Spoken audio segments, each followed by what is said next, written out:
delighted to welcome Kevin Miller, president of Visionbound International. Kevin has had over 20 years of experience presenting to groups nationally and internationally. His specialties areas are customer service, team building, and leadership. He understands how to provide high-impact experiences to our valued customers. He recently toured 7 countries, in Southeast Asia to introduce the power of what he will teach us and soon will be establishing in Ghana, Africa. Kevin has worked with companies ranging in size from Walmart and ConocoPhillips to small retailers. He uses a 3-lane approach to excellence: win loyal customers, provide inspiring leaders, and build winning teams. Help me to welcome Kevin Miller. Thank you, everyone. All right, today we're going to be talking about one of the most important things we can possibly do in our businesses, and that is win loyal customers. Let me ask you, is it possible for me to be satisfied with a business but not loyal? Oh, yeah. We're going to find in a couple minutes, loyal customers do 4 things that satisfied customers typically don't. And loyal customers really are your lifeblood. Now, like I said, I retired as an Army officer. I was a company commander in the 7th Infantry Division, Desert Storm, all those good things. And 20 years ago, I retired because I was fascinated with the power of leadership and how we develop extraordinary leadership. So I started Visionbound International. Our motto is accelerating greatness by releasing human potential. But in the last few years, I've become fascinated with this, how to win loyal customers. So welcome to our seminar on winning loyal customers. People say, you know, what's a magic wand, Kevin? Fix my business. And I keep buying these things hoping they'll work. If I could come in and just, you know, wave it around and all of a sudden you're tripling your sales and all your people are treating each other well and all this kind of stuff.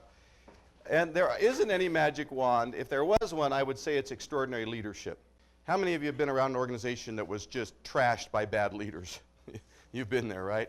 I have seen poor leadership take an organization in the toilet in days. I've also seen the power of great leadership, not only on the battlefield, but also in business. And so I became fascinated with that. But then I realized that there's a thing, because great leaders produce loyal employees. And by the way, do you know a connection between if you're loyal to your company and how you treat the external customer? Stephen Covey, who was my closest friend and mentor for many years, he used to say that always treat your people the way you want them to treat your finest customer. So if the finest customer was Gary Herbert and he came in, that's how well you want to treat your people. Because if you trash your people emotionally or physically or mentally and expect them to turn around and give great service, you're way off. So let's begin by having you pair up, and I want you to share a business or a product that you are loyal to. I mean, it could be a hairdresser, it could be a restaurant, it could be, you know, you just love this product, and I want you to share it with the person next to you or this company. Some places you're just loyal to. Go ahead. Very quickly, 36, all right? We hope that somewhere out there in the world, there is someone that is saying Dead Aim Pest Control or such and such a bank. Or we want your customers to be passionate, raving fans. And it's not easy to do. Now, I am loyal to Costco.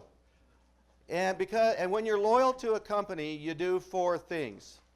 So when you're loyal to a customer, so we have this little loyalty thing, man.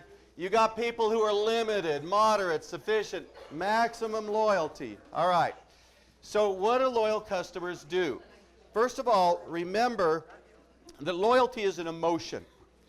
After 38 years of marriage, I am loyal to my wife. And that is a deep thing that has happened from 38 years of experience. I am loyal to my country. I've had an American soldier die in my arms. I know what loyalty to this country means. All right? It is an emotion that is deep. And it isn't come by just being satisfied with something. It comes deeper. And you're loyal to these companies for a reason. It's an emotion. Look at this dog here. Don't you think, you know, this is loyalty, folks. When you got customers that are just leaning their heads on you going, ah, you know, that's loyalty. And how do we win that kind of loyalty? All right. It is your business's lifeblood, wouldn't you agree? Brings in new customers, brings in new money, it brings in loyal customers are everything to your business. So let's figure this out. I'm loyal to Costco. So what do I do again and again? Come back. So write come back on your handout. You come back again and again. Now when I'm in Costco, what do I end up doing? Buying more. So write buy more. And one time I went to Costco and my wife actually saw I got out for $17. And she said, how did you do that? Because usually I graze. You go down the aisle and they feed me this burrito and I'm always hungry, right? So I come home with these frozen burritos and my wife opens the freezer and goes, where in blank did these come from? You went to Costco, didn't you? And 6 months later she's throwing them out, right? Because she doesn't like processed burritos. But they sure tasted good. So I buy more at Costco, right? I saw this funny cartoon of this cowboy, and he's got this big old huge can about this big of Skoal on the back of his horse, and his partner says, I see you've been shopping at Costco. You know, he's got this can of Skoal. It's about 100 gallons. You know, reach back there. All right. So anyway, Costco. So, but this is the most important one. What do you do to your friends? You tell your friends, right? You refer your friends. And that is what loyal customers do. They refer, just like I am right now. Go to Costco, right? Okay, now, the last one is interesting. If they have a suggestion or a complaint, they will share it. They will share their feedback and suggestions with you. One of the things I teach is that a complaint is a gift. Remember that. There's a book called A Complaint is a Gift. Because for every person that complains, there's 22 other people who had the same problem and didn't say anything. So every time someone complains, think of there's 20 other people that probably noticed that. And treat them like gold. Thank you. Thank you for bringing, because you can fix it, right? You need complaining customers. You know, if they have an issue. All right, so, but they're also going to offer suggestions and feedback. So if Costco doesn't have something, like my wife likes these little small cans of V8, then I'll go fill it out, and they usually send a thing, we'll get it in for you, and sure enough, they'll bring in a case for us. I want them. The reason is that I am emotionally bonded to Costco. I'm sorry, I just like, oh boy, I get to go to Costco. Now, I'm doing my first Walmart store with this program in Orem, Utah. And my friend is the regional director of Walmart. And his wife says, nobody gets up in the morning and says, I want to go to Walmart today. He says, they say, I have to go to Walmart. You're right? Like, I want to go to Walmart. I got to go to Walmart. And I'm not putting Walmart down, okay? But the fact is, she says, when we can get people waking up going and saying, I want to go to Walmart today, she says, Kevin, can you get that to happen? And I go, I don't know. That's a big step, right? But that's what loyal customers do. Now, how many of you have someone who does these things? You know who they are. You could probably right now know who's loyal. You see them a lot. They buy more. They come back. They refer their friends. Treat them like gold.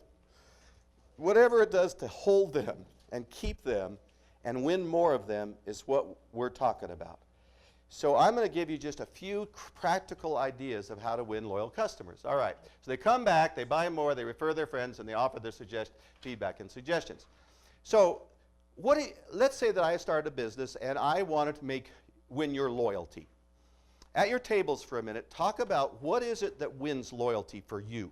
Because loyalty for me might be different for John here. So what does a company need to do to win your loyalty? I speak on cruise ships. Cruise ships give me free cruises for my wife if I will present on cruise ships. And I was on a cruise ship with Seabourn, which is my favorite cruise line. And the waiter met my wife and I, and we just happened to like him, so we went to his table every night.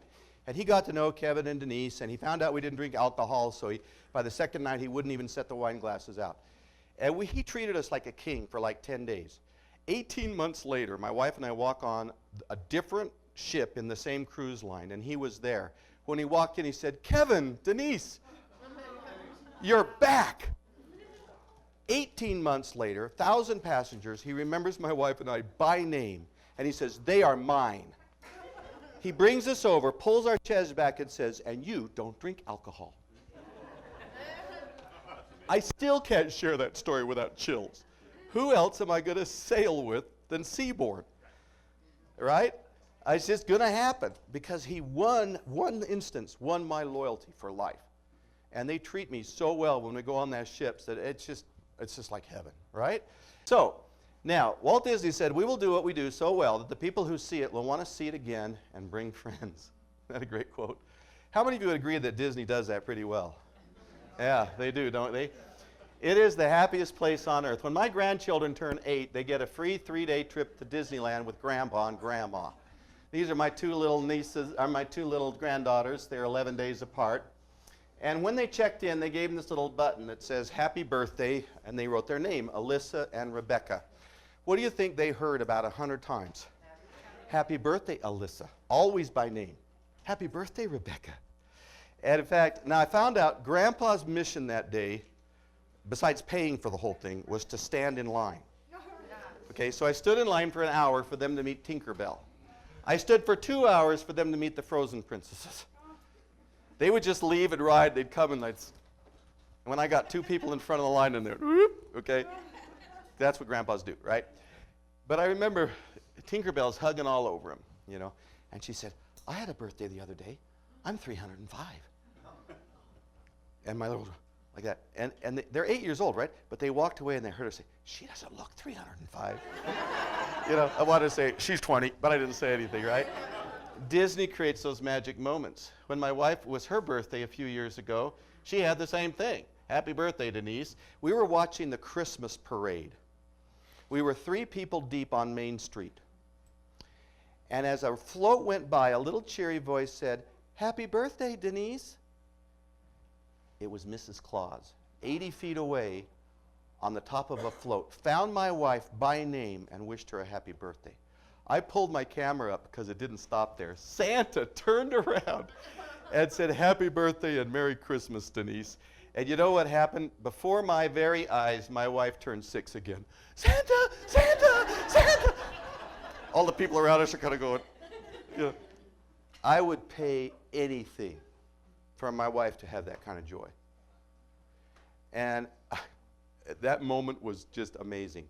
Now, I realized there's no way a little old lady could read that 80 feet away. So the next time I was there, I watched how they do it. She's got a receiver in her ear. And next to the float, there's a guy walking by, going on the left, John birthday, brown, gray shirt. So all I got to do is find a guy with a pin, make eye contact, and say, Happy birthday, John. You know, on the right, whatever. Now this is Disney does it because they care enough to do. Lagoon doesn't do that. All right? Okay. But Disney does. Yeah. You've got to create magical moments like that. And that's what happens. Now, this is my favorite training toy in all the world. It's called a Hobermans Sphere. I take this everywhere with me. This is your business right now. And the size of this is the impact you're having in the market. It's made up of all these people. Each one of you is a part of this. Every person you hire. It's not just your people, though. It's also your systems, your processes. What would happen if instead of being this good, you become that good? Isn't that cool? Ooh. Okay, I need to do it again with a sound effect. I'm going to go, ooh. One, two, three. Ooh. All right. So now you're this profitable, this successful. Now, you're not going to go from here to here by wishing it. Hope is not a strategy. Remember that. Hope is not a strategy. Hoping the enemy would not use chemical weapons against my soldiers in Desert Storm was not a good strategy. I had to put them in chemical suits in 120 degrees to save their lives, right? Hope is not a strategy. But what can I show with this? First of all, how many parts of this ball are moving as the ball grows? Every molecule. I'll prove it. If I hold any part of this ball still, the entire ball is constrained. How many of you believe that 2 staff with a BMW attitude, I call them the bitch, moan, and whine club, the BMW. Bitch, moan, and whine, bitch, moan, and whine, bitch, moan, and whine, okay? BMW club, isn't that great? Okay. It was worth your whole hour just to learn that, you know? You probably know who the president of the BMW club is in your organization, right? Do you think their attitude holds the whole team back? Yeah, it spreads like a cancer, right? That's why I have that fix or fire rule on people, right? So the bottom line is, now, when your customers or staff come to work or your business and they feel good, they feel there's no pain here. I love to do business with you. I love to work here. So, but this is the way a lot of people feel coming to work. Ow! Okay, or customers. It's painful to do business with you. It's painful to come to work. I call it labor pain. You ladies know what that is. Well, there's another kind of labor pain, and that's why over 70% of people say they don't like their jobs in this country. 50 to 70% of people say they do not like their work. So we all have stories like that. All right. Now, what can I cover? Okay, but I want you to also remember that customer loyalty is about building relationships, and relationships are built on trust. Trust. Now, trust is an issue of two things, your people plus your systems. I like Costco because they're really nice to me in Spanish Fork, but their systems make it easy for me to do business with Costco. If I need to return something, they got everything I bought. They double the warranty. If it's warranty is good for a year, Costco will double it for you. It's painless to do business with them. And so you can have now, Stephen Covey said if you put really good people in really bad systems, the systems win. But he also said if you put average people in great systems, they can do great work. Would you agree with that? Hire an average 17-year-old and have a great system, they can do great work. You could hire the best person in the world and put them in a crappy system that frustrates them and everything else. Yeah. All right. Customers only want two things, folks. It's on your handout. Let me make this simple. This is going to be the title of the book I release also, okay? Only two things your customers want. It's on your handout, partway down, there'll be a fill in the blank. Very bottom of the page. Everybody see it? Customers only want two things. Okay, number one, solve my problem. Write that in. Folks, all customer service is for solving a problem. All businesses exist to solve a problem. When I go to bed tonight, I need a comfortable bed. I need it clean. That's what I better get. But I could get a decent bed in this town in dozens of places, okay? I'm just loyal to Hilton because I'm an honor, whatever, they're super duper honor dude, okay? So solve my problem, all right? But I promise you, you will only get to 7 or 8 by doing this. Why? Because people expect it. I'm not going to walk out of Safeway going, wow, they had eggs and milk. Wow, he kills pests. Okay, wow, where do you work? Holiday Inn. Okay, she's going, grr, grr, grr, grr. All right. So here's how you win the 9 and 10. Leave me feeling great about the experience. All right, not good, great. And then you want to be uniquely nice to me. Unique means special. Now, we don't have time to talk too much in here about how to be uniquely nice, but would you say a guy that can remember my name 18 months later, that's unique, right? Thanks me for being a soldier, thanks me for being in the service, notices my tie, notices my kids, anything that makes me feel like I'm not just a number. I'm sorry, we only got 5 minutes left. Take this back to your office, okay? And everybody pick one of these things and try them. Okay? Now, everybody pay attention. Okay, so then what I did was I created a deck of 33 specific tips that you can do to impact a customer. Everyone at this table should have 2 of those tips, 2 of the 33. They're numbered 1 through 33, the little cards. If you do not, raise your hand, and we will make sure that you have some of them, okay? Now, what I've done is I've just done research, and I said, and here's why I built this workshop. I've done a 1,000-person hospital in Gallup, New Mexico with this. I've done it all over the world, okay? I want to teach people correct principles and let them govern themselves. Some of you may be familiar with that quote. A great leader said that. Teach people correct principles, let them govern themselves, okay? I would rather everybody in the store choose 1 card out of the 33. Notice what's on the back of the card. 21 boxes. What do you think I mean with that? If you do something 21 times, it starts to be a habit, okay? So what you do is, so in the workshop, everybody gets the full deck. And what they do is in the workbook, that goes with the workshop, they actually have 3 stacks that they lay these out in. Things that they sometimes do, rarely do, and often do. Okay, so there's 3 stacks on page 12 of this. This is the half-day workshop, all right? So what they do is they put them into these stacks, often, sometimes, and rarely. And then, if I did that right now, if you all had 33 cards, and I asked you to hold up the one card you're going to start with, they're going to be different. Some people are going to be being nice to children. Some people are going to be using the customer's name. I want your people to choose. Now, if they do it 21 times, then you can reward them. Some companies I work with have a 21 club. If you do it 21 times, you're entered in the 21 club, and they give you a little token or something like that. Okay, so anyway, the workshop is really fun because everybody's got these cool ideas, right? And they get to do them, and there's 21 boxes on the back, and they can check it off. I'm getting an app made. It'll take me a while, but they'll actually be able to spin through them, flip them over, and check off that they've done it. And they can even make it a screensaver on their phone to remind them to smile more today or whatever. Because, my friends, if you want to change an organization, change behavior. Your company doesn't behave, your people behave. And I cannot tell you how well this works. It's magical.